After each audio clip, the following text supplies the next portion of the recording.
ልታቅፈው የወደደችው በቃ ጌታዬ ሊሄድ ነው፣ በቃ ደግሞ ሊያርግ ነው ብላ ካህን ሆነ ዲያቆን ሆነ ምእመን ሆነ ሁሉም የጌታችንን ትምህርት ሊያስታውስ ይገባል። መግደላዊት ማርያም ስንል ደግሞ መጌዶል ከሚባል ቦታ መገኘቷን የምናስብበት። በስመ አብ ወወልድ ወመንፈስ ቅዱስ አሐዱ አምላክ አሜን። ክርስቶስ ተንሥአ እሙታን በአብይ ኃይል ወስልጣን አሰሮ ለሰይጣን አግዓዞ ለአዳም ሰላም እምዝየሰ ኮነ ፍስሐ ወሰላም። እንኳን ለጌታችንና ለመድኃኒታችን ለኢየሱስ ክርስቶስ በዓለ ትንሣኤ በሰላም በጤና አደረሰን አደረሳችሁ። የጌታችን መልካም ፈቃድ ሆኖ ለዚህ ቀን ደርሰናልና ክብርና ምስጋና ለአባቶቻችን አምላክ ለልዑል እግዚአብሔር ይሁን፣ አሜን። እንደ እግዚአብሔር መልካም ፈቃድ ዛሬ የምንነጋገርበት ርዕስ የሚሆነን ከመጡልኝ ጥያቄዎች መካከል አንደኛው ከዚሁ ከበዓለ ትንሣኤ ጋር የሚገናኝ በዚሁ ዕለት ላይ የሚነበበው ወንጌል የዮሐንስ ወንጌል ምዕራፍ 20 ላይ ጌታችን እንዲሁ ከመግደላዊት ማርያም ጋር በነበረው ንግግር መካከል አትንኪኝ የሚለውን ቃል ተናግሯል። ይህንንስ ቃል ደግሞ ለምንድን ነው የተናገረው? ይህንንስ ደግሞ ያለው ለምንድን ነው የሚል አይነት ጥያቄ ነው። ስለዚህ እሱን ለመመልከት እንሞክራለን። አምላከ ቅዱሳን ቃሉን ገልጾ እንዲያስተምረን ጥበቡን ገልጾ ደግሞ እንዲመክረን የእርሱ መልካም ፈቃድ ይሁንልን። እንግዲህ የዮሐንስ ወንጌል ምዕራፍ 20ን ስንጀምረው እሁድ በተባለችው ወይም ደግሞ በፊተኛው እሁድ በምትባለው ቀን ላይ መግደላዊት ማርያም ማልዳ ጨለማው ሳይለቅ ወደ ጌታችን መቃብር እንደሄደች ይነግረናል። እንግዲህ ለጌታችን ልዩ የሆነ ፍቅር አላት። ከዚህ በፊት የተደረገላት ነገር አለ። ስለዚህ ደግሞ ይህንን ያደረገላትን መፈታትን የሰጣትን ያኔ ደግሞ በብዙ ኃጢአት ይሸት የነበረውን ሕይወቷን በመልካም መዓዛ የተካላትን አምላክ የተካላትን ደግሞ ጌታ እንዲሁ ደግሞ ውድ መምህሯ ሆኖ የመከራትን መምህሯን ማክበር ፈለገች። መቃብሩን ሄዳ ሽቶ መቀባት ፈለገች። ወደ መቃብሩ ደርሳ መልካም ነገሮች ማድረግ ፈለገች። ስለዚህ ይህንን ቀን መረጠችና በጠዋት ማልዳ ወደዛ ስትሄድ ግን የጠበቃት ነገር ሌላ ነበር። የጠበቃት ነገር እሷ እንዳሰበችው ሄዳ ሽቶውን ቀብታ ለመመለስ ያላትን ፍቅር አሳይታ ለመምጣት ነበር። ግን ደግሞ በዛ ቦታ ላይ ስትሄድ ያ የምትወደው ያ ደግሞ የምታከብረው ጌታዋን በዛ ቦታ ላይ አልተመለከተችውም ነበር። ስለዚህ እጅግ በጣም በመደናገጥ እጅግ በጣም ደግሞ በመፍራት ተመልሳ መታ ለሐዋርያት ትነግራቸዋለች።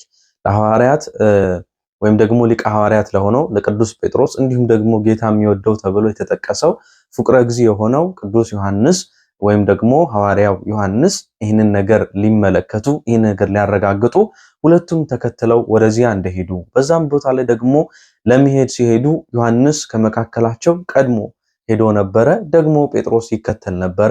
ይህንን ነገር መተርጉማን ሲመለከቱ ዮሐንስ አንድም ቀድሞ የሄደው ከጴጥሮስ አንጻር እርሱ ደግሞ ልጅ ስለነበር ነው። እንደውም ሕፃን ብለውም ይገልጹታል። እንዲሁ ስለነበረ እንዲሁ ለጌታችን ደግሞ እጅግ በጣም ልዩ የሆነ ፍቅር ስለነበረው ቀድሞ ይህንን ነገር መመልከት ይፈልጋልና ቀድሞ ከፊት ሆኖ ሄዶ ነበረ። ጴጥሮስ ደግሞ የእድሜውም ደግሞ ነገር አለ፣ እርግናውም አለ። እንደዚሁ ደግሞ በጌታችን ሐዘን ደግሞ እጅግ ተሰምቶት የነበረ የጌታችን ልዩ ሐዋርያም የነበረ እሱም ደግሞ ክርስቶስን የወደው የነበረ ስለነበረ በዚሁ መካከል ስለነበረ ቀድሞት ሄዶ ነበር። ግን ቀድሞት ቢሄድም ቀድሞት ወደ መቃብሩ አልገባም ነበር።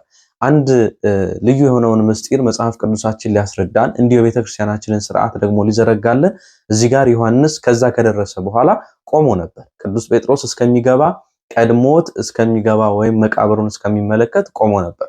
ይህም ማለት ደግሞ ምንድነው? ኤጲስቆጶሱ ሳይገባ ወይም ደግሞ ጳጳሱ ሳይገባ ወይም በክህነት ከፍ የሚለው ወደ መቅደስ ሳይገባ በፊት ሌላው ካህን ሌላው ቄስ እንደማይገባ ወይም ደግሞ እነርሱ ከገቡ በኋላ ደግሞ ሊከተሉ እንደሚገባ ሊያስረዳን ቅዱስ ጴጥሮስ ከገባ በኋላ ቀጥሎ ዮሐንስ ወደዚህ ገብቶ ነበር ማለት ነው። ስለዚህ በዚሁ በዮሐንስ ወንጌል ምዕራፍ 20 ላይ ቅዱስ ዮሐንስ መቃብሩ ጋር ደርሶ በር ላይ ቆሞ ቅዱስ ጴጥሮስ እስኪገባ የጠበቀበት ነገር ለምንድን ነው ቢሉ አንድም የመቅደስን ስርዓት ሊያስተምረን ኤጲስቆጶሱ ወይም ደግሞ ጳጳሱ ወይም በክህነት ከፍ ያለው ቀድሞ ወደ መቅደስ ሊገባ በኋላም የተከተለው ደግሞ ካህን የተከተለውም ደግሞ ቄስ እንዲገባ እንዲሆን ይህን ስርዓት ሊሰራልን ዮሐንስ ከመቃብሩ ጋር በደረሰበት ሰዓት ቆሞ ጴጥሮስ እስከሚገባ ጴጥሮስ እስከሚመለከት ጠብቆ ነበር። ስለዚህ አንድም ይህንን ነገር የሚያስተምረን ስለሆነ ማለት ነው። ምንም እንኳን ቅዱስ ዮሐንስ ካለው ፍቅር ሮጦ ቀድሞ ቢሄድም ይሄ ግን ስርዓት እንዲፈጸም ቆሞ ጠብቆ ነበር።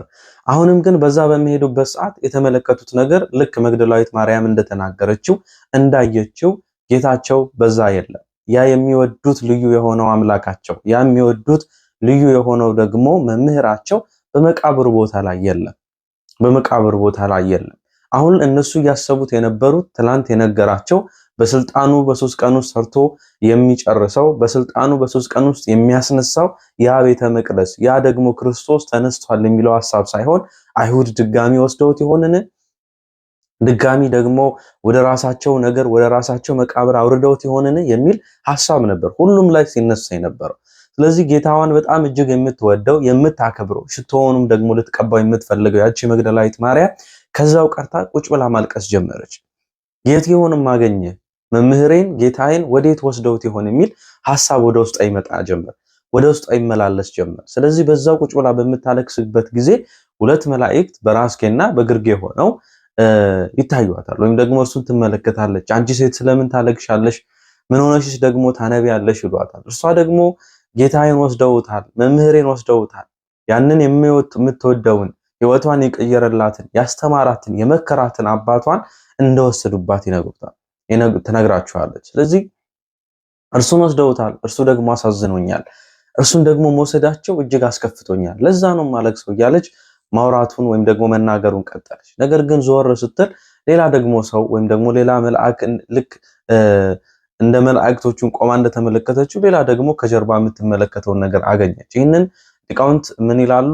የሚያለቅስ አይን ወይም ደግሞ ለቅሶ ላይ ያለ አይን ተቅበዝባዥ ነው፣ ይቅበዘበዛል፣ ብዙ ነገሮችን ይመለከታል።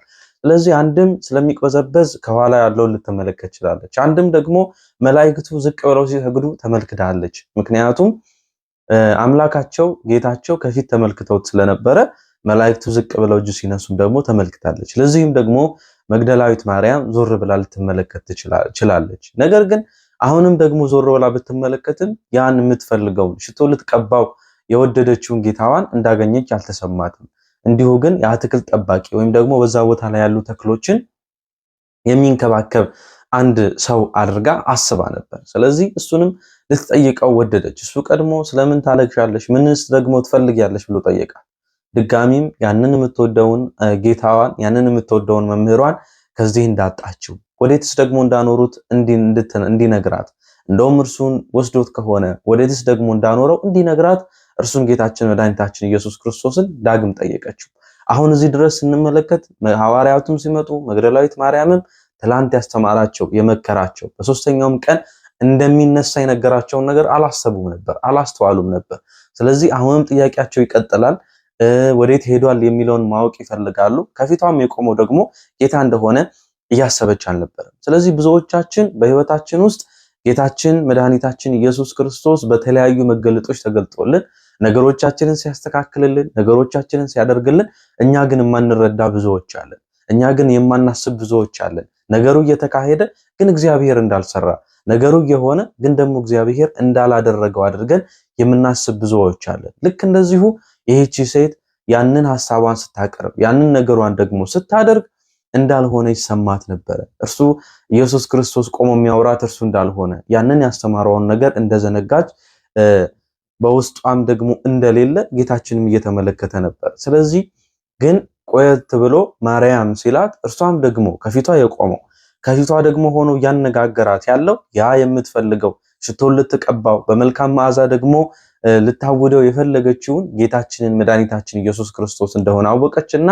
በዕብራይስጥ ረቡኒ አለችው። ይህም ደግሞ መምህር ሆይ ማለት ነው። ስለዚህ ሊቅነ ብላ ልትጠራው የፈለገችው አቤቱ መምህሬ ሆይ ብላ ልትጠራው የፈለገችው ማርያም ብሎ ሲጠራት ያ ለካ የመከረኝ ያ ለካ ያስተማረኝ ያ ለካ የሚነሳው ያ ደግሞ ልዩ የሆኑ ተአምራትን የሚያደርገው ጌታ ነው ብላ ወደ ማሰቡ ስትመለስ ነበር። ስለዚህ አሁን እዚህ ጋር መምህር ሆይ አለችው። መምህር ሆይ ብላ ግን ስትጠራው አንድ ነገር ነግሯት ነበር። አሁን ብዙዎቻችን ጋር ብዙ ጥያቄ የሆነብን አትንኪኝ የሚለውን ቃል ጌታችን መድኃኒታችን ኢየሱስ ክርስቶስ ላዘኑት ማጽናኛ የሆነው መጠጊያ ለሌላቸው መጠጊያ የሆነው የታረዙትን የሚያለብስ የተራቡትን የሚያበላ የተጠሙትን የሚያጠጣ ሆኖ ሳለ ይህቺ ሴት ሽቶ ልትቀባው እየወደደች እንዴት አትንኪኝ ይላታል?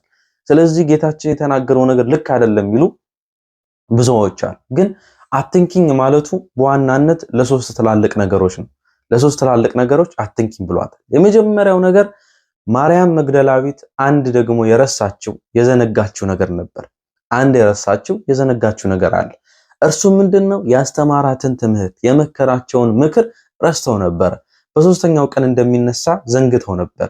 ስለዚህ አንድ ክርስቲያን አንድ በጌታችን በመድኃኒታችን በኢየሱስ ክርስቶስ የሚያምን ሰው እርሱ ያስተማረውን ነገር ሊያስታውስ ይገባል። ወደ እርሱ ለመጠጋት ወደ እሱ ለመቆም ወደ እሱ ለመድረስ የሚወድ ከሆነ የሚያስተምረውን የሚመክረውን ነገር ሊያውቅ ይገባል። የእምነት የትምህርት ሕጸጽ ካለበት ግን ቆም ብሎ ሊመለከት ይገባል። ያኔ የተማረውን ነገር ሲያስታውስ ግን ወደ ክርስቶስ ሊቀርብ ይቻለዋል። ለዚህም ማርያም መግደላዊትን አትንኪኝ የማለቱ አንዱ ምክንያት ይህ ነው። ስለዚህ ያንን ያስተማራቸውን የመከራቸውን ነገር ዘንግታ ነበር፣ ረስታ ነበር። ስለዚህ ማርያምን አትንኪኝ አለ። ይቺ እንግዲህ ማርያም መግደላዊትን ይህንን ሲላት ብዙዎች እግዚአብሔር እኮ ይቺን ሴት ስላልፈለጋት ነው ኢየሱስ ክርስቶስ የተጸየፋት አትንኪኝ አላት ብለው የሚያስቡ ብዙዎች አሉ። ግን በጣም ስህተት ነው። ማርያም መግደላዊትን ጌታችን መድኃኒታችን ኢየሱስ ክርስቶስ እጅግ በጣም አክብሯታል። ይህን ለማወቅ ደግሞ የሉቃስ ወንጌል ምዕራፍ 8 መግለጽ ነው የሚጠበቅብን። በዛ ላይ 7 አጋንንት የነበረባትን ይህችን መግደላዊት ማርያምን ወይም ደግሞ መጌዶል ከምትባል ቦታ የተገኘችውን ማርያምን እንደፈታት ከዚህ ከ7 አጋንንቶች ከ7 ደግሞ እጅግ ክፉ ከሆኑ መናፍስት እንደፈታት እርሷን ተከፋፍለው የገዟት ለስድብ ለብቻ ለምንዝር ጌጥ ለብቻ የሆኑ ተከፋፍለው ገዝቷት የነበረችውን ሴት ከዚህ ሁሉ እንዳነጻት የሉቃስ ወንጌል ምዕራፍ 8 ይነግረናል። ስለዚህ እጅግ በጣም ስለሚወዳት ነው ነፃ ያደረጋት። እጅግ በጣም ስለሚፈልጋት ነው ከአጋንንት እስራት የፈታት። ስለዚህ አትንኪኝ ሲላት ከሌላ መጽሐፍ ወይም ደግሞ እርሷን አገልግሎቷን ሳይመርጥላት ሳይወድላት ቀርቶ አይደለም። የመጀመሪያው ነገር የተማረችውን ትምህርት በመዘንጋቷ ነበር። ሁለተኛው ነገር ደግሞ ልትነካው የወደደችው ልታቅፈው የወደደችው በቃ ጌታዬ ልሄድ ነው በቃ ደግሞ ሊያርግ ነው ብላ ልትሰናበተው ወዳ ነበር። ግን እርሱ ምን አላት? አትንኪኝ፣ ላርግ አይደለም፣ እንደውም ወደ ወንድሞችሽ ሂጂና ወደ አባታችሁና ወደ አባቴ ወደ ፈጣሪና ወደ ፈጣሪያችሁ አርጋለሁ ብለሽ ንገሪያቸዋል። ሂጂ፣ ይህንን ንገሪያቸው። ጊዜ ገና ነው። አሁን የሚሄድበት የምሰናበትበት ሰዓት አይደለም። ስለዚህ ለወንድሞችሽ ግን ይህንን ነገር ንገሪያቸዋል። ወደ አባቴና ወደ አባታችሁ ብሎ ለየው። ወደ ፈጣሪና ወደ ፈጣሪያችሁ ብሎ ደግሞ አስቀመጠው። ይህንንም ነገር ደግሞ ስንመለከት ለምን አባታችን አላለም? ለምን ፈጣሪያችን አላለም ደግሞ ቢባል እርሱ ጋር ያለውን አባትነትና የአብን አባትነት ወይም ደግሞ ከደቀ መዛሙርቱ ጋር ከሰው ልጆች ጋር ደግሞ ያለውን አባትነት እዚሁ ሊገልጽ እዚሁ ሊያስተምር ስለወደደ አባቴና አባታችሁ ፈጣሪና ፈጣሪያችሁ ብሎ ደግሞ ገለጸ። ለእርሱ ያለው አባትነት የባህሪ አባትነት፣ ለኛ ደግሞ ያለው አባትነት የጸጋ አባትነት ነው። ለሱ ደግሞ ፈጣሪ ተብሎ መጠራቱ ደግሞ የባህሪ ነው፣ ለኛ ደግሞ የጸጋ ነው። ስለዚህ ያንን አባትነት ሊገልጽ ስለወደደ አባቴና አባታችሁ ብሎ አስቀመጠው ማለት ነው። አባቴና አባታችሁ። ስለዚህ ይህንን ሄደሽ ልትናገር ይገባል። አሁን ጊዜ ገና ነው፣ ሊሄድ አይደለም፣ ላረግ አይደለም፣ ይህንን ልትረጅ ይገባል ብሎ ለማርያም መግደላዊት በሁለተኛነት የገለጸላት ነው። ሶስተኛው ነገር ደግሞ ምንድነው ከተባለ አንድም ስልጣነ ክህነትን ሊያሳየንና ሊገልጽልን። አሁን በቤተ ክርስቲያን እንደምንመለከተው ስጋውን ፈትተው የሚሰጡን ቅዱሱን ስጋ ክቡር የሆነውን ደግሞ ደም የሚያቀርቡልን ካህናቶች ናቸው። እነዚህ ካህናቶች ብቻ በእጆቻቸው እየነኩ ያንን ስጋውን እየፈተቱ ያቀብሉናል። ይሄ ስጋ ማለት የጌታችን የመድኃኒታችን የኢየሱስ ክርስቶስ ስጋ ነው። ያ በሰማያት መላእክት እንኳን ሊነኩት ያልተቻላቸው ያ ደግሞ በላይ ዝቅ ብለው ቅዱስ ቅዱስ ብለው የሚያመሰግኑትን ልዩ የሆነውን በረከት ያለበትን ልዩ የሆነውን መንፈስ ቅዱስ ደግሞ በውስጡ ያለበትን ይህ ልዩ የሆነውን ስጋውን የሚመስልልን ነው። ስለዚህ ካህናት ብቻ ስልጣነ ክህነት ያላቸው ካህናት ብቻ የጌታችንን የመድኃኒታችንን የኢየሱስ ክርስቶስን ስጋ ሊፈትቱት ሊያቀርቡት እንደሚገባ ሲናገር ማርያም መግደላዊትን አትንኪኝ አላት። ይሄ ማለት ለሴቶች ብቻ እየከለከለ አይደለም። ወይም ደግሞ አንደኛ ስልጣነ ክህነት የማትቀበለው የሌላት ሴት ልጅ እንዳትነካ፣ እንዲሁ ደግሞ ወንድ ሆኖ ራሱ ክህነት የሌላቸው ለዚህ ምስጢር ሊቀርቡ እንደማይገባ፣ ሊቀርቡ የሚገቡት ሊቀበሉ ከካህኑ እጅ ሊቀበሉ ነው እንጂ እንደ ካህኑ ሊፈትቱ አይደለም። ስለዚህ ይህንን የመሰለውን ስልጣነ ክህነት ብሎም ደግሞ አንድ ካህን ተክህኖ ልብሱን ከለበሰ በኋላ የክህነት ልብሱን ደግሞ ከተጎናጸፈ በኋላ ሌላ ሰው ሊጠጋው ሊነካው ሊያቅፈውም ደግሞ እንደማይገባ እንዲሁ ይሄ ወንጌል ክፍል ሊያስረዳን ስለወደደ አትንኪኝ ብሏት ነበር። ስለዚህ ለሶስት ነገሮች አትንኪኝ አለ። አንደኛ ያስተማርኳችሁን የመከርኳችሁን ምስጢር ስለዘነጋሽ አትንኪኝ።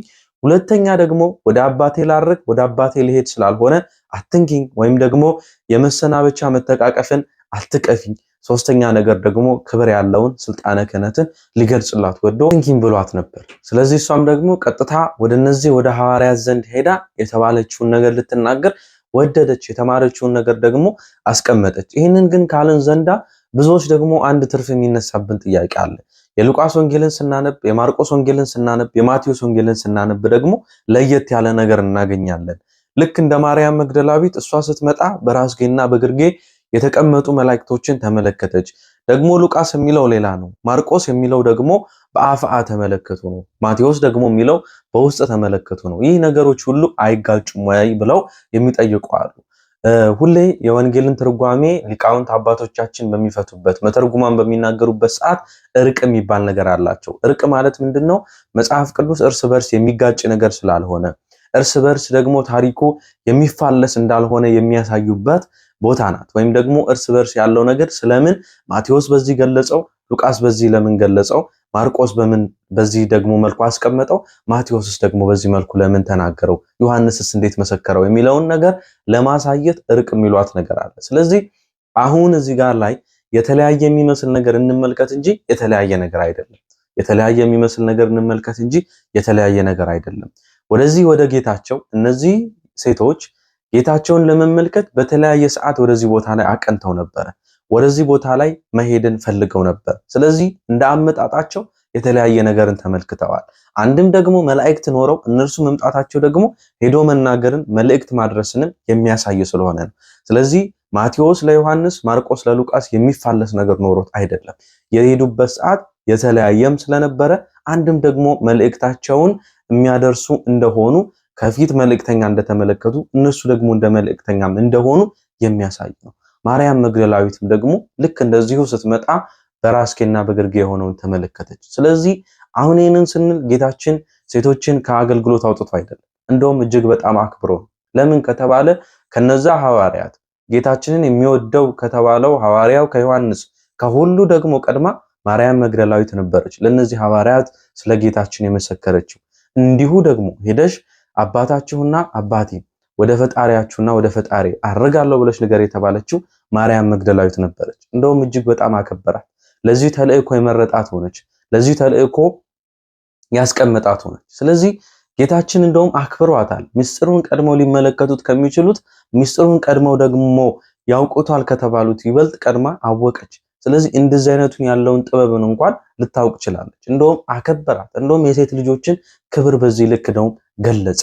እንደዚሁ ልዩ የሆነውን ነገር አስቀመጠ ማለት ነው። ስለዚህ በመናቅ ወይም ደግሞ በሌላ መልኩ የተናገራት ንግግር አልነበረም። ስለሚወዳትና ስለሚያከብራት እንደውም ከሰባቱ አጋንንት እንደፈታት እንደለያት መመልከት እንችላለን። ስለዚህ በእውነት ጌታችን መድኃኒታችን ኢየሱስ ክርስቶስ ሁሉን የሚወድ ሁሉን የሚያቅፍ ስለሆነ ሁሉን እንደያመጣጡ አግባብ ባለው መልኩ የሚመልስ እንደሆነ የምንመለከትበት ነው። ስለዚህ አተንከኝ ማለቱ ስለነዚህ ምክንያቶች ነው እንጂ እርሱ ሌሎች ነገሮችን ተደግፎ በሌሎች ሐሳብ ውስጥ ኖሮ እንዳልሆነ ልንመለከት ይገባል።